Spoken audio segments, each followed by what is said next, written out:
Okay. Punta na po tayo rito sa isa pang balita. Alam niyo sinusunod-sunod ni ano 'no, etong si John Vic Remulla ang, follower ng kasabihang, "Good or bad, publicity is still publicity." Lahat po ng propaganda ni John Vic Remulla, lahat ng pagsasalita niya sa media, press conference niya, puro po biruin niyo sabihin muntik na naming mahuli si Atong Ang. Alam niyo po, John Vic, 'di ko alam kung mahilig ka sa sports. Sa sports po, mapa-boxing, mapa-basketball, yan po yung dalawang, puwede po ako makapagdiskusyon. 'Pag sinabi pong muntik ko ng tamaan, wala pong bilang yun. Wala pong score sa sports na boxing, yung muntik mo ng tamaan. Bugbog ka. Parang ganito, bugbog yung boksingero. Pero nung in-interview siya, alam niyo, grabe, ang ganda ng pinakita ko. Bugbog siya, dugu-dugugang. Talagang, bukol-bukol yung pagmumukha, ang daming cut ng pagmumukha. Halos ngiwi na yung ano dahil sa tinamaan pa sa panga. Nagawa pang magyabang. Yung round 2 kanina, pare, muntik ko ng tamaan eh. Yan yung ginagawa ni John Vic eh. Talunan na, pinagmalaki pa yung muntik. Muntik kong mahuli. Muntik na naming makita yung anino ni Saldi ko. Napapaligiran na namin si Saldi ko. Parang nakita ko nga yung anino eh. Ngayon naman, eto naman, pupuntahan niya si Rari Roque sa Vienna, sa Austria, to have him arrested. Plano pa lang, pupunta kami dyan, huhulihin kita. Ang tindi, John Vic eh. Kaya ka napagsasabihan ng mga, eto, ano sabi ni Guanzon? From war on drugs ni Mayor Digong, napunta tayo sa war on topless ni John Vic.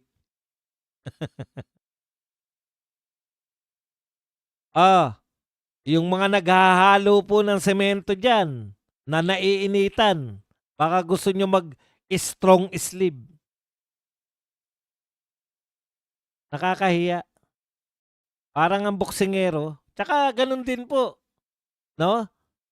Sa basketball naman, tamba kayo, pero nung ano po masasabi nyo at tamba kayo? Naku, alam mo, ang ganda ng laro ko eh. Bakit po maganda laro mo? 0 kayo. 0 points ka, paano gumanda laro mo? Muntik ko ng tamaan yung ring eh.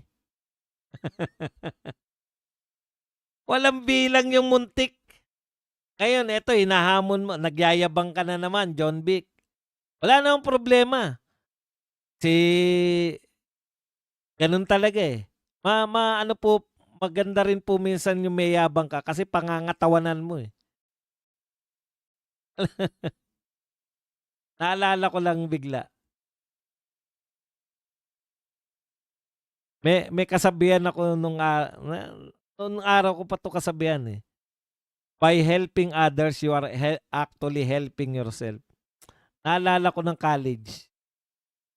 Siyempre may mga ligaw-ligaw ka, 'di ba? Feeling mo, alam mo 'yun, yung nagpipiling matalino ka kahit hindi naman.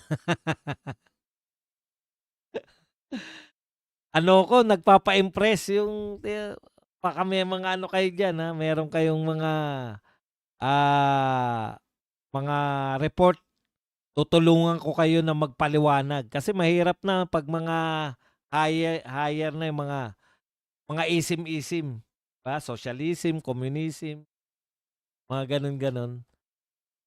Puta, yabang ko diyan sa mga history. Akala talaga nila matalino ako, eh.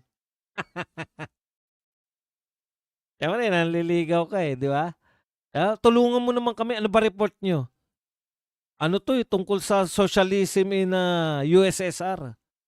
Sige, ano tayo, anong oras kayo libre? Do'n kami sa damuhan, aaralan ko sila. Hindi ko po alam din 'yun. Pupunta na ako sa library, kinuha ko yung topic nila. Ire-research ko yan sa library. Ganito pala 'to. Yun po, kaya nahasa yung utak ko sa kagaganyan, eh, kapapa-impress. Yan yung John Wick. Ako naniniwala ako diyan na 'pag nagyabang ka, mapipilitan kang gawin. Ikaw, ang dami mo ng niyabang, eh. Ang dami mo ng, mga huhulihin na hanggang ngayon hindi nahuhuli. O ngayon hinamon ka ngayon ni ano.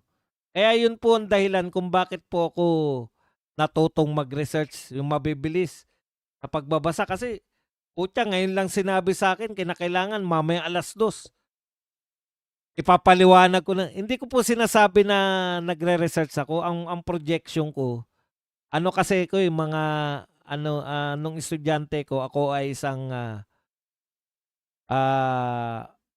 irregular student. Kung sino-sino mga kaklase ko, may kaklase ko na 4th year na, may kaklase ko 3rd year, may kaklase kong 1st year, 2nd year, lahat. Ang dami kong kaklase. Hindi pa computerized ngayon, eh. Yung 3 huling sem ko, 30 units ako, 10 subject. Ang kinakatwiran ko lang, hanggang 21 units lang, eh. Ang kinakatwiran ko lang, "Ma'am, graduating po ako." Graduating ka ba? Sige.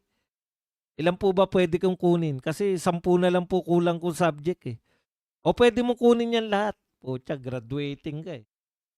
3 sem akong graduating.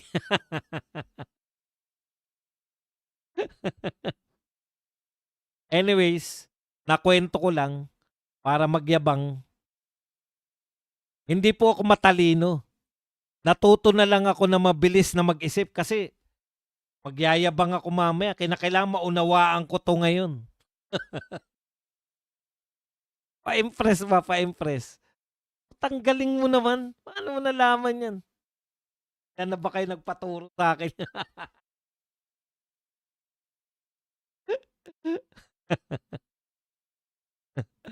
Kaya dapat gano'n, John Vic. Pangatawanan mo 'pag meron kang, iniyabang, pangatawanan mo. Halimbawa si Atong ang tagal mo ng hina-hunting 'yan, eh. Oh, ngayon wala pa rin. Di ko po sinasabi na madaling hulihin si Atong Ang, eh, kaya lang 'wag mong ipagmalaki yung mga muntik. Hindi po ako working student, talagang full-time estudyante ko. Full-time lover boy.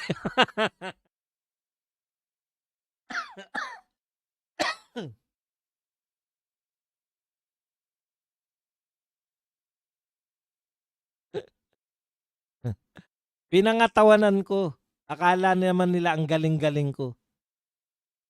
Putya meron naman akong crush na crush, kaklase ko lang siya sa math, eh, bobo ko sa math. Ang tingin niya talaga sa'kin bobo ko. Crush na crush ko yun, gandang-ganda ko. Kung sa iba lang kami naging magkaklase, yun yung panghinayang ko, eh. Kung naging kaklase ko lang 'to sa history o kaya sa political science o kaya, sa philosophy, putya yari sa'kin 'to, eh. Ang tingin niya talaga sa'kin bobo. Kasi bobo, hindi ako kumikibo sa math, eh. Baba ng grade ko talaga ro'n. Yung hamon niya na huhulihin niya mismo, siya mismo ang huhuli o kasama siya sa huhuli kay, dito po kay Harry Roque. Ito po ang sinabi ni Harry Roque ngayon, "Inaantay kita rito, magkita tayo sa Austria. Kung ayaw mong ikaw ang mapahuli ko, 'wag mo kong arestuhin dito sa Austria. Ganun pa man, inaantay kita dito, magkita tayo." Oh, ikaw pala ipapaaresto, eh. Kasi nagyabang si John Vic, eto sabi niya, pupuntahin ko si Harry Roque sa Vienna to have him arrested. Ayan po, makikita po natin sino po ang maaaresto. Pupunta kaya si John Vic talaga sa Austria? Maaaresto ba niya si Harry Roque o siya ang ipapaaresto ni Harry Roque? Abangan sa susunod na mga kabanata.